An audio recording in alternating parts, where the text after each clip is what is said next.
monastery. There were 500 monks in the Eastern Hall and 500 monks in the Western Hall. And, these monks, they're young. They're, like between 15 and 25, most of them. They're young guys. And they're up in the mountains, and there's not much to do. They don't have any musical instruments except the, ones that they use for ceremonies, and they don't have any TV, and they don't have any playing cards or whatever. They're just sort of up there, and with all this young person energy. And there's this cat, and this cat goes around and spends some time in the Eastern Hall and spends some time in the Western Hall, and the monks in this hall feed and the monks in that hall feed this cat, and everyone loves this cat, but then everyone gets very possessive about this cat. And so they start fighting with each other. It's our cat. No, it's our cat. And they're fighting and fighting and fighting over this cat.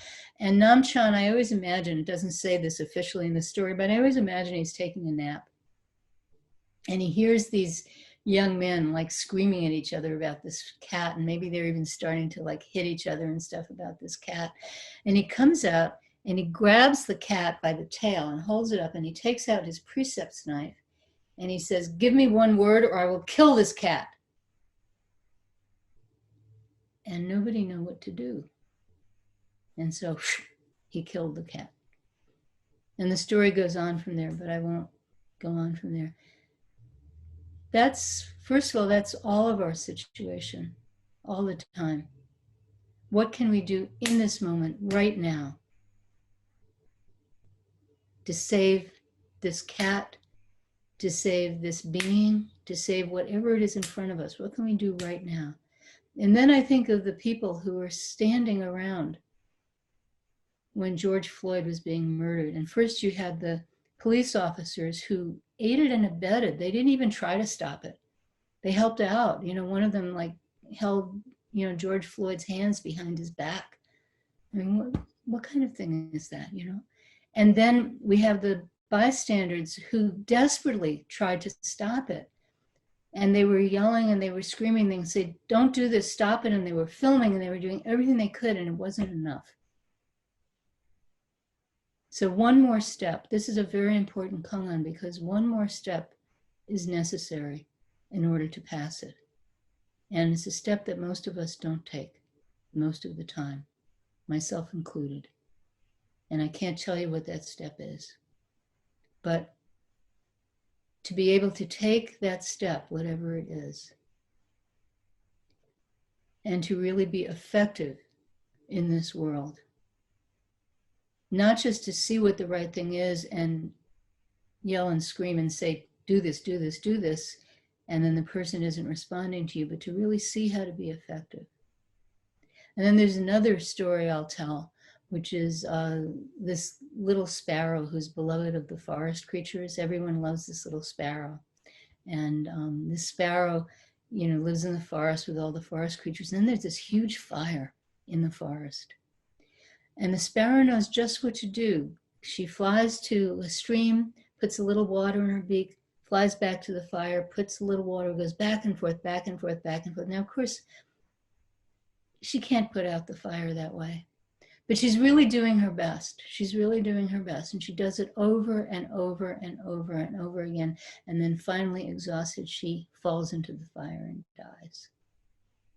And that's a very important story also, because we can do our absolute best and it may not work.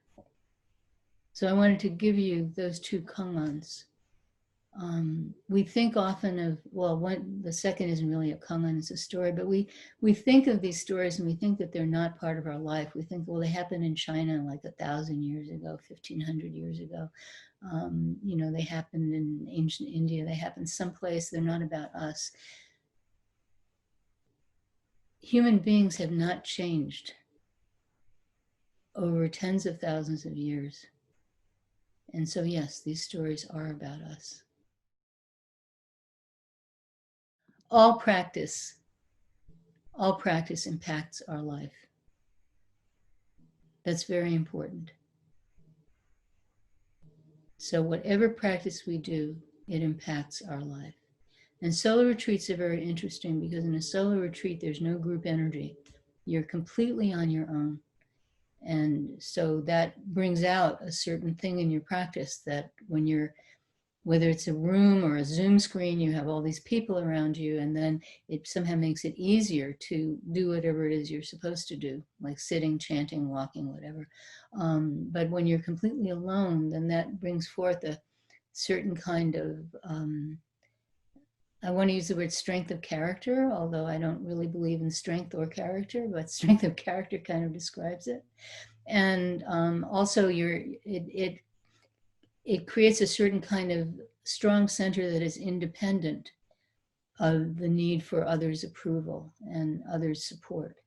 So solo retreats are wonderful. Also, group retreats are wonderful because in group retreats, you can't follow your own predilections. You're kind of stuck with what everyone else is doing. So I want to encourage group retreats, solo retreats. I want to encourage practice as much as you can fit it into your life.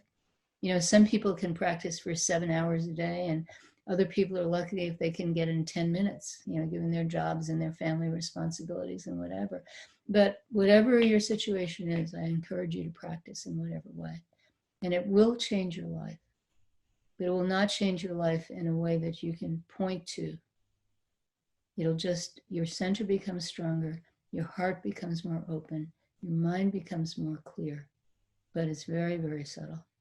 When I was starting meditation practice, and I would, you know, I used to be a research mathematician, and I would be talking to, you know, I go to a conference somewhere, and especially if it was in Eastern Europe, because those people were very intense and about mathematics, and they had this big mathematical culture that started like in middle school or something.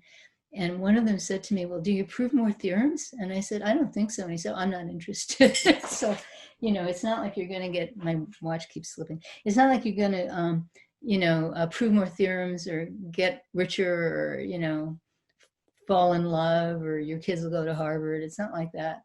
But you change remarkably. And so I encourage everyone to do every kind of practice that's possible.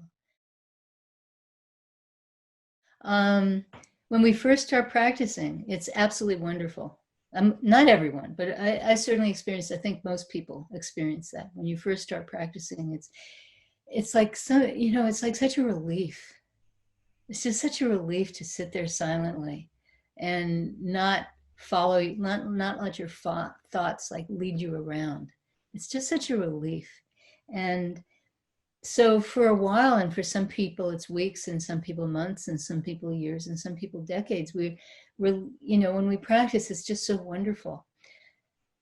And then after a while, our demons appear. And this is an important part of the process, that this wonderfulness, we get used to it and we're no longer seduced by it. And then we get to see, you know, I like the word demons. I mean, I don't think of it as an independent entities, you know, that come from outside, but like our mind makes these demons of anger and anxiety, and these things that just take over our minds and prevent us from really being in this world. And so we have these demons, and they start coming up because all the techniques that we use to hide them from ourselves, we stop doing that. We're no longer distracting ourselves. When we sit on the cushion, we're not distracting ourselves. And so these demons arise, and they're really, really hard to. Sometimes for some people cannot deal with it. And they have terrible reactions. That's why you have to be, if you know, don't set yourself up as a meditation teacher unless you've had some serious experience and serious training. And you know, Don is nodding his head because he knows what I'm talking about. Because people will have very frightened reactions, and things can happen to them. And that's another reason why you need Sangha, why you need community, because the community is where you can turn. If you're falling apart and you really can't deal with it, you turn to a teacher, you turn to experienced students, you turn to people who have been through what you are now going through. That's a very important part of the practice. So that's why we don't proselytize. Because if you proselytize, you can cause a lot of damage and not realize it. Also, this practice is hard. You don't really realize that when you're, on Zoom, because we don't have these really extended things. But, you go off for like a 90-day solo retreat or a 90-day, intense meditation retreat with other people, or even if you go, like we have our standard retreats or Friday night to Sunday morning, that's like nothing. It's like what, 40 hours. I mean, it's nothing. But, in that little short time, it's really hard. Your legs hurt, your back hurts, your mind hurts, everything hurts. Maybe you don't like the food, you don't have much choice. You just eat whatever's put in front of you, you don't get much sleep. It's really, really an arduous practice. It's not like going someplace and somebody says something and you feel really good and then you go away and you feel really good. It's not like that. Because it's physically rigorous, it's mentally rigorous, it's spiritually rigorous, it's all of those things. So yeah, that's why we don't go around and proselytize.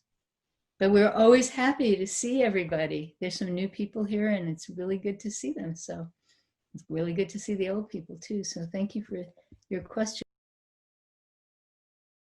If you don't have enough sleep during a retreat, then whenever possible, you nap. That's the answer. Not having a lot of sleep on a retreat is part of it. Part of letting your defenses down, not having this wall in front of you that is protecting you from who you really are, which is, if you think about physically, wait, where are you? Behind the wall or in front of the wall? But most of us have this wall somehow that prevents us from seeing who we really are. And that wall has to come down. And lack of sleep is a good way for the wall to come down. So there's always some lack of sleep on a retreat. And every religion with a retreat tradition has this. I mean, when you go to like a Trappist monastery or a convent where nuns do a lot of meditation, they get up at 3 a.m. They go to bed at 9 or 10 p.m. Just like on a Zen retreat, we start practice at 5 and we end practice at 9:30. And on and sometimes you start practice even earlier. So this lack of sleep is very important because it encourages these walls to come down. But if you really can't function, then you have to take care of yourself. So we have break times and you can nap during the break times. Most people do. But yeah. It's an interesting thing because on the one hand, you don't want to give in to your desires, and on the other hand, you have to take care of yourself. So there's this interesting balance, and it's really an experience, through experience, not inexperience, one word, but in experience, through experience, that we find that balance, and we learn how to do intensive practice in a way that we can sustain. And sustainability of practice, whether it's intensive practice or daily practice, sustainability of practice is extremely important. I can't tell you how many people have come to the Zen Center in the past, we had regular practice, and they were like at every practice for like 2 or 3 or 4 weeks, but they couldn't sustain it in their lives. It just didn't fit. Maybe they had kids, maybe they had, a very demanding job, whatever it is, it just didn't fit in their lives. And then boom, they're gone. So don't do that. Make a practice that you can sustain. That's extremely important. A practice that can be sustained, and then sustain it. And then when you can, challenge yourself with more practice. And my first response is, me too. I fall asleep on the cushion, And the reason I said that's great is because falling asleep on the cushion is a fantastic opportunity. And I have to explain that because that's not what you read in the books, right? As you're falling asleep, so, we're sitting on the cushion and we have this intense focus in our minds. So we're sitting on the cushion with this intense focus. And all of a sudden, like, things get a little strange. Like maybe, let's suppose it's a Zoom retreat and I'm sitting on the cushion and I'm sitting on the cushion. Actually, it wouldn't happen because we just do it from 9 to 4. But you can do like a 24-hour Zoom retreat with the International Sangha because they have teachers in each region. So you can follow the sun for 24 hours and sit for 24 hours. You can do that with the International Sangha. And so suppose you're doing that. Suppose you're sitting there and, you're really, really tired. And, the screen is sort of like vaguely and suddenly, like maybe people become like monsters or flowers. They sort of kind of dissolve. The screen dissolves. Everything starts dissolving. The floor maybe starts dissolving. And suddenly, you're in dream world. But you saw yourself go into dream world. You saw the process by which your mind, which is constantly working hard to make this universe that you perceive, it's the mind. It's not that the eyes see. The mind has to interpret all the signals that go into the optic nerve. It has to interpret the signals that go into your auditory system. It has to interpret the signals, on your skin.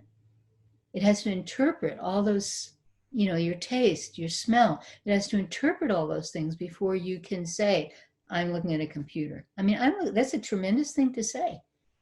How much construction has to go into that? The dog doesn't know what a computer is. So we have to put all this effort into constructing our world constantly, and you just had the opportunity to see it dissolve. And you had an opportunity when you could be aware of it, because most of the time, we fall asleep, we're not aware of how we fall asleep, but you just saw it. And then waking up is the same thing. You see, all of a sudden your world starts cohering. And you realize that those are not flowers or monsters on the screen that you're seeing out of the corner of your eye. Those are human beings. And this is a computer in front of you. So you get a chance to see the process by which we unmake and make our world. You see something about mental processing that if you never fell asleep on the cushion, you'd never see. So it's a great opportunity. And I have a story to tell. No one ever sleeps on the cushion for very long, and the reason is you would just fall over. And so Dennis Durmeyer, who's our abbot, who is quite ill, and right now we don't know if it's COVID or not. He tested negative, but anyway, he tells a story about a long time ago. He was in Korea, and he's sitting on a wall with some Korean monk, waiting for a bus or something, and the guy says to him, do you sit full lotus? And Dennis says, no, I don't sit full lotus. And the monk looks at him and says, how do you keep from falling over when you fall asleep? So I should say something about breathing. It's suggested that our out breath be about twice as long as our in breath. My teacher, Zen Master Sung San, recommended 3 counts for an in breath, 7 counts for an out breath, but that's approximate. You shouldn't be counting. And as you practice, you'll find that you breathe more and more slowly when you're practicing. So usually when people start, after they settle into practice, they breathe about 6 breaths a minute. And as you practice over the years and the decades, you'll find you'll naturally practice 3 or 4 breaths a minute, and sometimes even 2 breaths a minute. And it's not a question of conscious control. This just happens very naturally. My husband, Zen Master Hae Kwang, Stan Lombardo, recommends a very conscious breathing practice. And I don't personally recommend that practice, which is not saying that he thinks that my practice is not good or I think his practice is not good. The great thing about having more than one teacher is that you have more than one set of suggestions. So you might find a very conscious breathing practice to be very helpful in your meditation. And I find that simply focusing on the great question and then my breathing sort of naturally follows that, that I find that that's the practice that seems to fit better for me. There are many, many practices, and different practices fit different people at different times. I've cycled through about maybe 4 or 5 major practices in my life. I've been practicing since 1976. And so that's quite a while. And in that time, I've gone through about 4 or 5 practices. Obviously, I've done each one very seriously for like years or decades at a time. And the practice I'm doing now, I've done for at least 20 years, maybe more. So I encourage you, whatever your practice is, if it really fits, you stick with it for a long time. Don't go around and try this and try that. Just stick with it. Now, it might be that you do a formal practice on the cushion, and then maybe off the question, the great question. So the great question has 2 standard forms. One is, what am I? And the other is, what is this? And it might be that as you go around your life, you suddenly sort of focus for a second and go, what is this? Like that. That might happen. The great question might come up in your life and not on the cushion. But on the cushion, you should just have one practice, one practice, one practice. And then if you have that practice for a long time, and you can tell when it gets stale, when it no longer fits, and then it might be that then maybe the great question should be your practice. But it's definitely something that you have, if a drop of water, right, it just drop, same drop of water in the same place.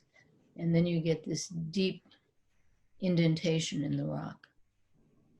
But if you have a drop here and a drop here and a drop here and a drop here, the rock isn't going to notice. So that's why you have to really stick with one practice for a long time. And you'll know when it doesn't fit. And when it doesn't fit, then you try another practice. Well, I was given, so in the early days, kong-ans practice was not that well organized, and because we didn't have a single teacher here, in fact, we had no teacher, we would have guest teachers, and before we had a kid, I would travel around, so I would not see the same teacher twice in a row, is what I'm saying. And I was given 3 men walking when I'd been, which is a very advanced kong-ans, whatever it is. I was given that kong-ans fairly early on, and I didn't answer it for like about 20 years, but that that's not really your question, because that wasn't something that, I was working on constantly. I mean, every now and then someone would ask me, and then after a while they figured, no, she's not ready yet, so they stopped asking. I don't really know, but I know that there've been kong-ans I've sat with for 5 or 6 years, at least, maybe more. Kong-ans that I really, really worked on. So people have this idea with kong-ans practice, the teacher asks you this question, like, a monk asks Joju, does a dog have Buddha nature? And Joju says, moo. And then the teacher says, well, does a dog have Buddha nature? And you think, oh, I didn't answer it, man, I'm so stupid. And then the next time you go, oh, I didn't answer it, man, I'm so stupid. No, you're not stupid. And